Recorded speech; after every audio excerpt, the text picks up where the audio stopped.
Bom dia, boa tarde, boa noite, dependendo de onde e quando vocês me assistem.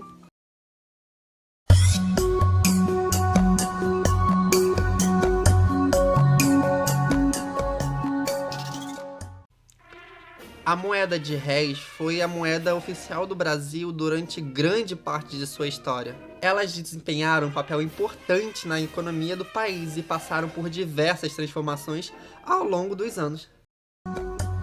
História do réis. Primeira coisa que devemos falar sobre essas moedas é a sua origem. As moedas de réis têm suas raízes na época colonial, quando o Brasil era uma colônia de Portugal. O nome réis vem de real, moeda usada por Portugal no início da colonização. A primeira vez em que se utilizou réis num documento foi em 1575, apesar da moeda só ter sido oficializada em 1645. A partir daí, a moeda brasileira passou a se chamar réis. A primeira moeda de réis emitida no Brasil foi o Real de 8, que valia 8 réis. Isso aconteceu em 1690, quando o país ainda era uma colônia de Portugal. Essas moedas eram frequentemente cunhadas em Portugal e transportadas para o Brasil. Período Imperial. Após a independência do Brasil em 1822, o país se tornou um império e começou a emitir suas próprias moedas de réis. Durante esse período, houve diversas reformas monetárias e emissões de moedas. Sistema monetário. O sistema de réis era um sistema monetário não decimal. Isso significa que as moedas não eram baseadas em múltiplos de 10, como o sistema decimal atual.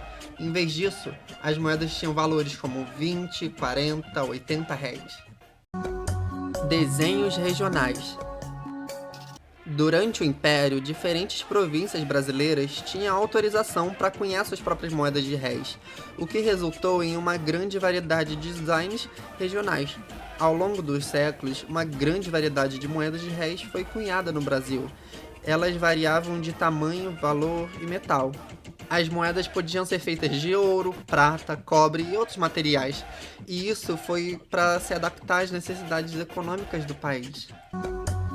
As efígies. Efígie é a representação de uma pessoa ou símbolo. No caso das moedas, são esses rostos aqui. As moedas de réis representavam efígies de diversos monarcas, incluindo reis de Portugal e imperadores do Brasil.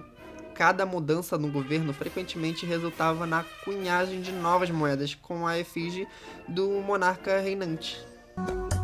Brasil República. Em 1889, o Brasil proclamou a República e, embora as moedas de réis continuassem a circular, teve planos para a adoção de uma nova moeda.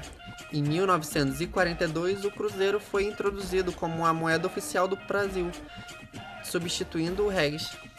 E o seu sistema monetário também foi substituído por então um sistema decimal, naquele mesmo ano.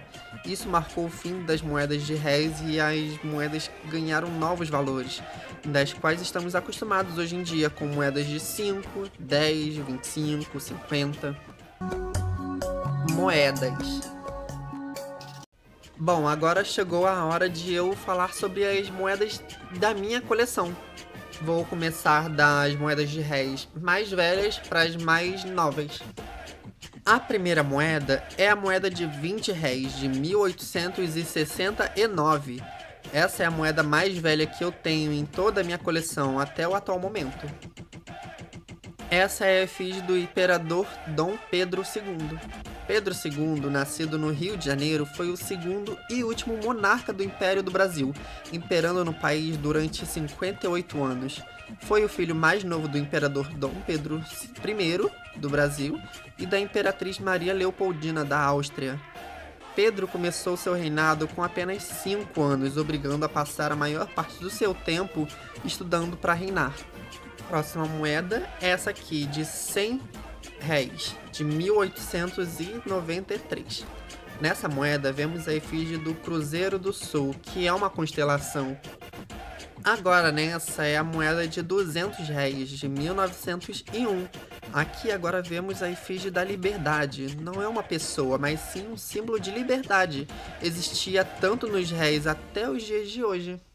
Próximo, a moeda de 40 réis, de 1908. Efígie Cruzeiro do Sul. Agora essa é a moeda de 50 réis, de 1919.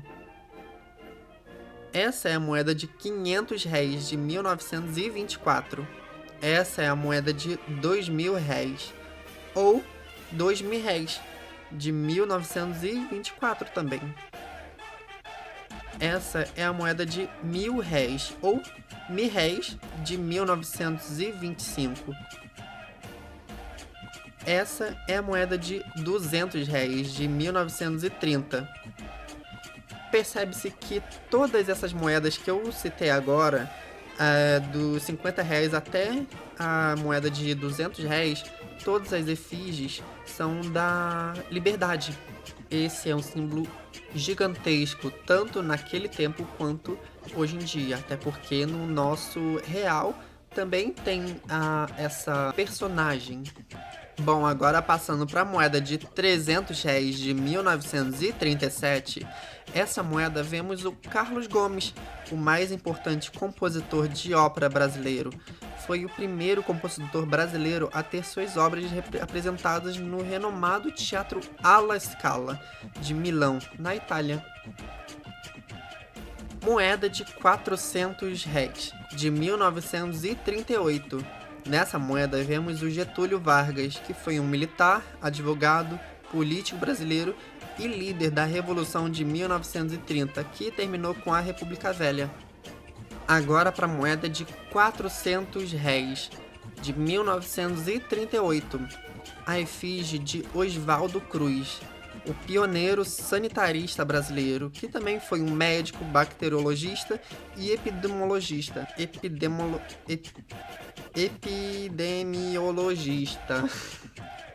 Próxima vemos a moeda de 2.000 réis, ou 2.000 réis, de 1938, com a efígie de Duque de Caxias. Luiz Álvares de Lima e Silva, ou também Duque de Caxias, foi um militar, político e monarquista brasileiro. Por fim, vemos a última moeda, de 2.000 réis, ou 2.000 réis, de 1939, com a efígie de Floriano Peixoto. Floriano Peixoto foi um militar e político brasileiro, primeiro vice-presidente e segundo presidente do Brasil. Resumo: as moedas de réis têm valor histórico e são colecionadas por numismatas. Algumas moedas antigas de réis podem valer muito dinheiro devido à raridade, ao estado de conservação e à demanda dos colecionadores.